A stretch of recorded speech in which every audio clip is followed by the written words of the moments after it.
Nathan died in the January and Adam was born in the July. Obviously in our own bereavement and our own grief, initially I think we'd underestimated the effect that had on Adam. And it wasn't really until he was getting on for 6 that when they started talking about families and your family story at school, that we realised that he was struggling more than we'd anticipated.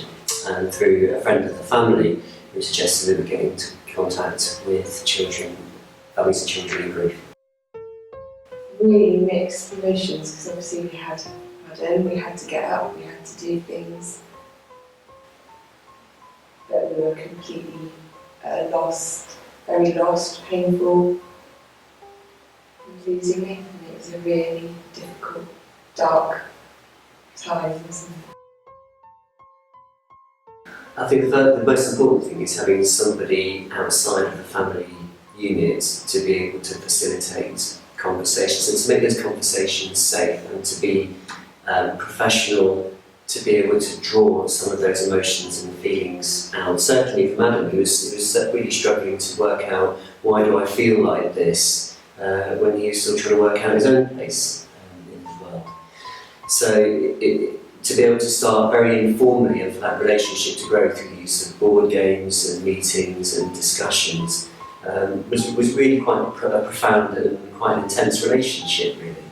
And then to be able to come together with other families here for the weekend.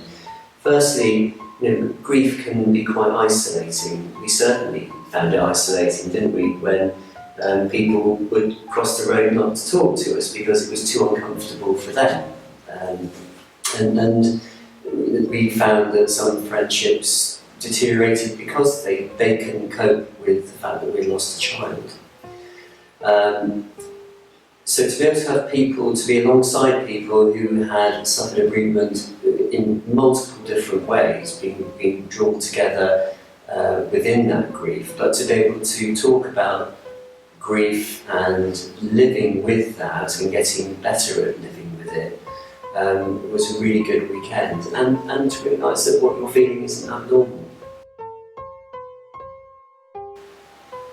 We just in time do learn, you never ever forget that you do learn how to live with it and how to make it part of your life.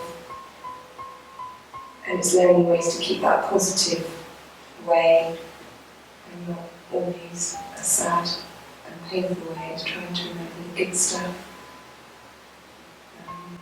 I didn't even meet it. I know it's hard, really. You only have our memories, don't you?